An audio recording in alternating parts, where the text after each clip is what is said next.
नमस्कार दोस्तों। आज मैं आपको एक कहानी सुनाती हूँ। कहानी का नाम है बाबा आज गुड़ ना दोगे। पर कहानी सुनने से पहले मेरे चैनल को लाइक, सब्सक्राइब और शेयर जरूर करिए। तो चलिए अब कहानी सुनते हैं। बाबा आज गुड़ ना दोगे।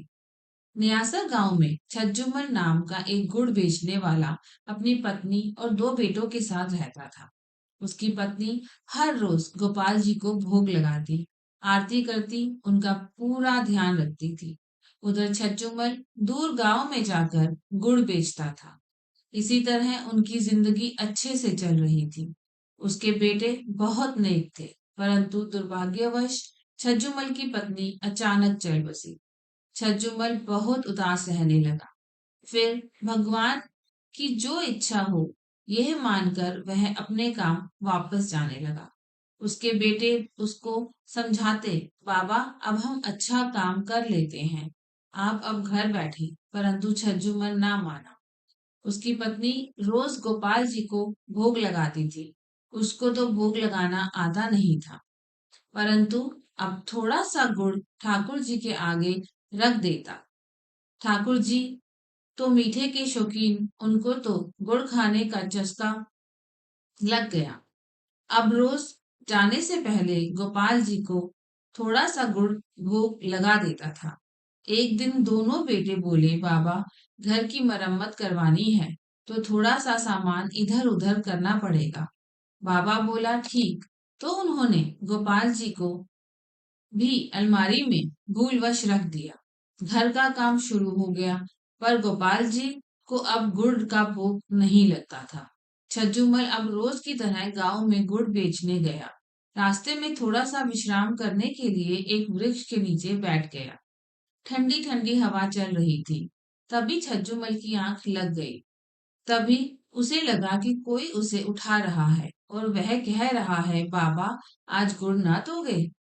छज्जूबल ने एक दो बार अनसुना कर दिया। उसे लगा कि कोई सपना है, पर जब उसे कोई लगातार हिलाता जा रहा था और बोल रहा था, अचानक वह उठा और देखता है कि 6-7 साल का बच्चा उसे कह रहा है कि बाबा आज गुड़ ना दोगे। छज्जूमल मन में सोचने लगा कि मैंने तो इस बालक को कभी गुड़ ना दिया। फिर उसने सोचा कि गांव में ही किसी का बच्चा होगा। छज्जूमल ने कहा, हाँ बेटा ले लो। तो उसे थोड़ा सा गुड़ दे दिया। गुड़ लेकर वह बालक गुड़ को मुंह में डालकर आहा आहा मीठा मीठा कहकर वहां से भाग गया।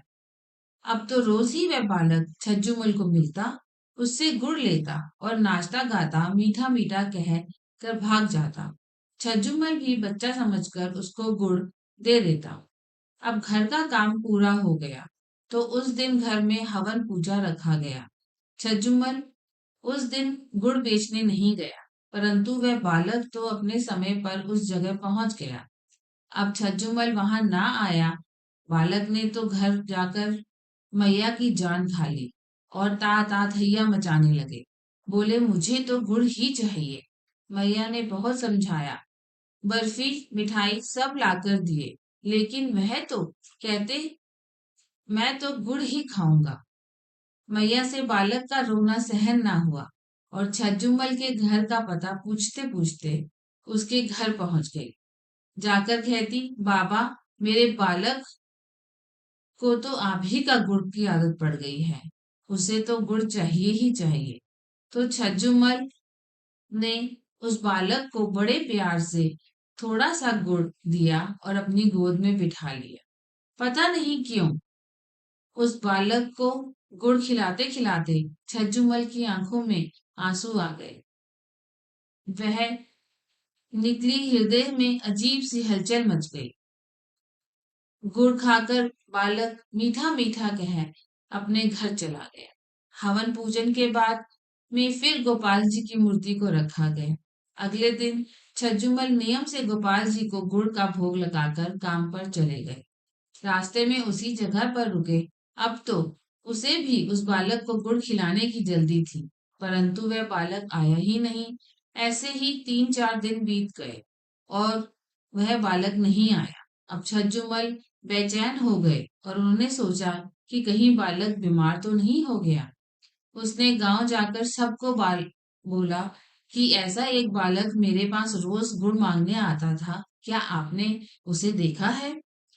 वह हैरान परेशान होकर घर पहुंचा कि किसी ने भी उस बालक को नहीं देखा। घर पहुंचकर जब वह मंदिर में बैठा तो गोपाल जी की तरफ देखा तो ऐसा लगा गोपाल जी मन मन मुस्कुरा रहे थे। वह जैसे कह रहे थे कि बाबा जी, मैं ही वही बालक था। छज्जूमल का माथा ठनका कि वह सोचने लगे कि ये तो साक्षात गोपाल जी ही थे जो मुझसे गुड़ खाने आते थे। वह कहने लगे कि हे गोपाल जी, आप धन्य हो। गोपाल जी की ओर देख के उसकी आंखों में आंसू बहने लगे। सदैव प्रसन्न रहिए, जो प्राप्त है पर्याप्त है। धन्यवाद।